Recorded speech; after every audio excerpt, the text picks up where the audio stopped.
Hello, everybody. Welcome to another episode of South by Southeast. Today, we are here at Colibri Coffee with Anais and Juarez. So, thank you guys for being here and thank you for inviting us in. Of course, thank you. So, tell me a little bit about you guys and what made you want to open up a coffee shop here on the east side. Well, here, you should start. So my name's Anais, and I am originally from the East Side. My family migrated to South Chicago Oh, yeah. back in the 80s, I believe. Yeah, my family migrated to the South Chicago area back in the late 80s, and then we moved to the East Side, and I mean, this is where we grew up. This is the Chicago we know, and I've lived in different parts of Chicago, and as we know, there's coffee shops everywhere. Yeah. But They pop there up all the was, time. yeah, but there was none in the East Side, so we thought it'd be a great opportunity to like bring some of that we travel to our area and like have that nice coffee shop that everyone drives to Oh, yeah. or wants to go to here in our area. And it originated because my mom actually wanted to open up a coffee shop years ago, and finally the opportunity presented itself where it was right on 106th Street, like right where, you know, most of the businesses are and where it's needed. Yeah, for sure. And what have you noticed so far in the neighborhood? And I feel like it's more of like a meeting spot because it's so centralized in or on the east side. And what have you noticed just starting out right now? Yeah, so we're about 3 months in, and we've noticed that people of all backgrounds are coming, and that is what the intention of Colibri was for, you know, not just like young people, but also older people that are walking everywhere here Yeah. in the East Side, and we do get a lot of it, and it like makes me so happy that they come in and they're like, oh, well, I usually just drink black coffee. Like, what is all this? So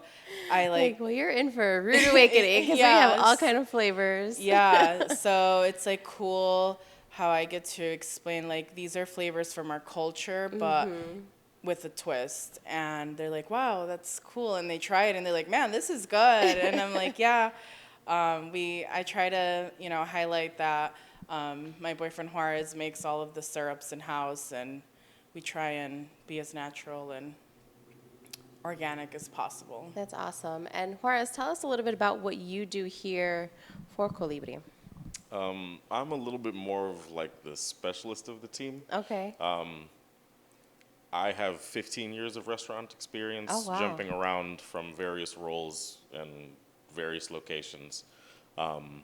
So this is sort of just like an extension of my capabilities. Oh, yeah. You know, I knew nothing about coffee or coffee shops going into this. We just sort of figured it out. Yeah. You know, we were lucky enough to meet Jose from Ixa. Oh, yeah. And he taught us a lot about coffee, and I just combined that with my knowledge of flavors and how to create a palette, essentially. Yeah.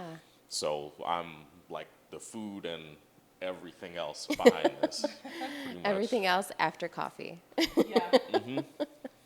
Well, that's awesome. And then tell me a little bit about your coffees here. We do have footage of everything that we got this morning. So tell us a little bit about what goes into making your coffees and your matchas actually too. So it essentially starts at our syrups because, as Anais said, we make everything in house, but that's where the base of the flavor layering comes in. You know, we make sure to like our mango matcha. We use fresh mangoes. We macerate it with sugar and blend it up, and you know, it's the real fruit pulp that Yeah. gives it that like strong flavor. The matcha we source from Tenzo. Yeah, and that's been a very popular one. But it starts at our syrups essentially. But our blend is also unique to us. And then did you want to talk about the coffee as well, Anais? Oh, yeah. So yeah, as Horace mentioned, we kind of learned as we went. I have a cousin that's from San Antonio, Texas, that we brought in to pretty much train us on okay. how to use our machine, how to dial in the process you guys saw, and just make good coffee. So we make all of our syrups, like we said, in-house, and our coffee is from Mexico and Guatemala, Oh, and we nice. wanted Beautiful. to focus on, you know, a sweeter kind of coffee because our culture likes sweet. Yeah. So our notes are dark chocolate, caramel, and honey. So if you were to drink the coffee alone, like that's the flavors you'd get. So with the different variety of drinks we have, it brings out those notes very well. That's Like the beautiful. café de olla is our probably #1 seller, and that's a piloncillo syrup that we make and a Oh, canela okay. syrup mixed Awesome, together. awesome. And then if somebody wants to come in and try out the coffees, try out the sandwiches, anything like that, where can they find you guys? What are your hours and all of that good stuff? Yeah, so we are on Instagram and Facebook. We have online ordering as well, and the link is in all of our bios. You can find us on Google, and our hours are Tuesday through Sunday, Tuesday through Friday, 7 to 4, and then Saturday, Sunday, 8 to 4 p.m. Perfect. And do you have anything coming up that you guys want to talk about that you want to let everybody know to come and join you for? Yeah, so we have Brew and Beats coming up on July 20th. This was a music series that one of our customers came in and was like, hey, what do you guys want to do, like Brew and Beats? It's been super popular, and it would be a great way to bring out local DJs and just have the community come and enjoy coffee and not necessarily alcohol and music. So I felt like that was really cool. So we started that, and we've done it for May, June, and July. This will be July. So July 20th, come out. Pete Rocks will be here from 1 to 4. That's awesome. And then what can you tell me a little bit about the experience of being here on the east side? I know, Juarez, we spoke earlier about you not being from this area, but it's a lot different from what you came from. Yeah. So is there anything that maybe stands out to you or maybe draws your attention from how different it can be just coming into the neighborhood?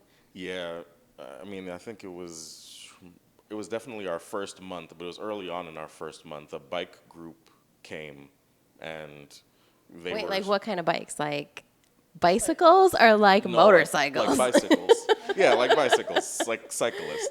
And I would say there's maybe like 4 or 5 of them that come pretty regularly. Yeah. Yeah, and that first time they discussed like, oh wow, this would be a great place to come and meet, and they've come like 2 or 3 times now, and something like that is honestly like foreign to me. Yeah. Like to have a place in your neighborhood where, you know, you can just frequent and go and hang out with people that you know and like to hang out with, like that's something that communities always need. Yeah. You know, we desire to hang out with people that we want to hang out with, Of course. especially in a place where you feel comfortable. Yeah. You know, we're playing music, it's pretty chill in here most of the time.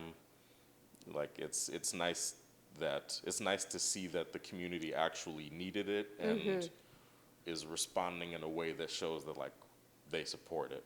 Right.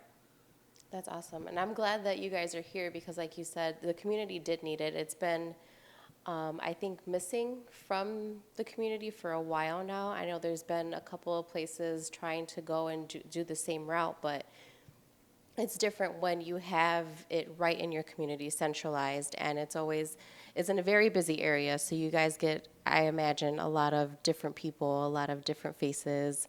I'm sure you guys get usuals as well. Yeah. So that's always good to have and to feel and to know that you're welcome into a community like that. But tell me a little bit about why you named it Colibri. Yeah. So it is a group of, so us two, my parents. So it's a group of 7 people that started Colibri, which means that is a lot of opinions. Oh yeah. So it took some time to come up with the name. But I thought Colibri was something that we could all relate to because my siblings are 17 years older than me, so I'm the baby of the family. Okay. And I'm more like, okay, this is what like my generation likes, and then there's what your generation likes, you know? So I felt like Colibri was just kind of in the middle, you know? It's something like older people can relate to, and then young people. And being an immigrant family, you know, my version of it is birds are migrating all the time, and colibris are a bird that's like, colibri is a bird that's important in the Mexican culture. So it kind of has a lot of different little meanings. Yeah. But yeah, that's how we came up with colibri. That's awesome. And then again, let everybody know how can they come and visit you, come and check out your social medias and find out what you guys are up to. Where can they go for that? Yeah, so Instagram, we are under Colibrí Coffee Shy, and also on Facebook under Colibrí Coffee. And you can also find us on Google. There's been a couple articles about us too, so if you are a Southside Weekly reader or Block Chicago, you can find a little bit more about us on there too. Perfect. So thank you guys for having us, and much success to your business and in the future for anything and everything. So thank you guys again. This has been another episode of South by Southeast.